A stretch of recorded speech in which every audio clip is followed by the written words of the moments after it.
Iran's Foreign Minister Abbas Araghchi says his country will not surrender despite demands from President Donald Trump. Speaking to US media, Araghchi said Iran will keep fighting. This is what he asked previous time, last year in June, that when Israel started to attack us, President Trump used the same phrase, unconditional surrender. That was the tweet he made.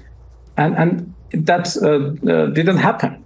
We resisted, and after 12 days, Israelis asked for unconditional ceasefire.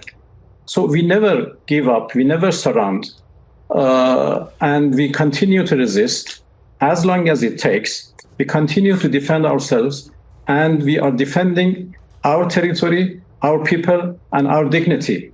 And our dignity is not for sale.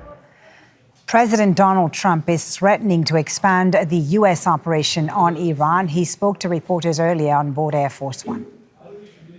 We've accomplished more in 1 week than anyone thought possible. We've wiped out their Navy, 44 ships. We've wiped out their Air Force, every plane. We've wiped out most of their missiles. You see, the missiles aren't coming much anymore. We've also hit their manufacturing areas where they make the missiles very hard. Their drone capacity is way down. And we've hurt them where it hurts. Including about every form of leadership you can have, we've wiped out. You still expect up to 6 weeks total? I don't know. I never reject time, whatever it takes. But the military is almost non-existent, if you look. We could hit the military itself very hard, but maybe we will, maybe we won't. We haven't made that determination. Let's bring in our chief U.S. correspondent, Alan Fisher, who's at the White House. So President Trump there saying that he wants to expand the operation. He says he won't talk about sending in troops, Alan, but is it being considered? It is, because we know from our own sources that leave has been cancelled, training has been stepped up, and they're making plans to move soldiers into the region if requested by the president. Now, he says he's not ruling anything out, but it's not something that he desperately wants to leap into. All analysts that we speak to say that if you're going to launch a ground war in Iran, you would need somewhere in the region of 500,000 troops. We would see a build-up, a significant build-up, much more than we've seen if that were to happen. They have troops in the area, but they would need a lot more. But obviously, the United States would have to plan for that, just in case the president announced that he wanted to move into Iran. But it's not something that anyone here in Washington is keen on. If you look at the opinion polls, Donald Trump's war in Iran has 30% approval. That's pretty low, even by Washington standards.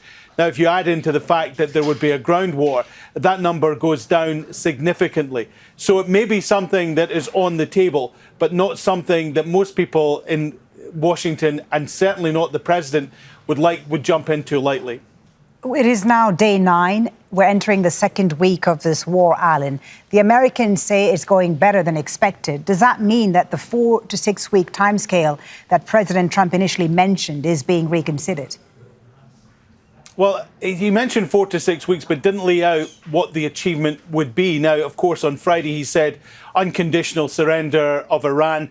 That was later clarified by his press secretary, saying that would either mean Iran saying, yes, we unconditionally surrender, or they're not in a position to fight back anymore. Now, Donald Trump believes that they're ahead of schedule over the first week, that they've managed to destroy the Navy, as you heard, the Air Force, they have air superiority over Iran. That much is clear. They say they've managed to diminish what Iran can do to strike back by hitting their ballistic missile program, by also hitting their drone program too.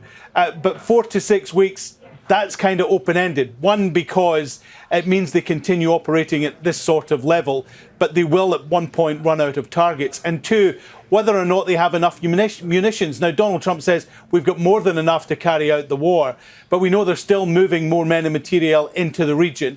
And also they had the arms manufacturers here at the White House on Friday, and they promised to quadruple their output in the coming weeks and months. That suggests that perhaps they're not as well equipped as they would like to be.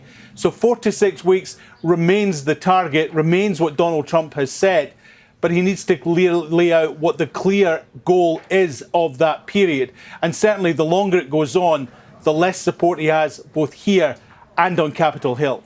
Alan Fisher, our chief US correspondent at the White House there.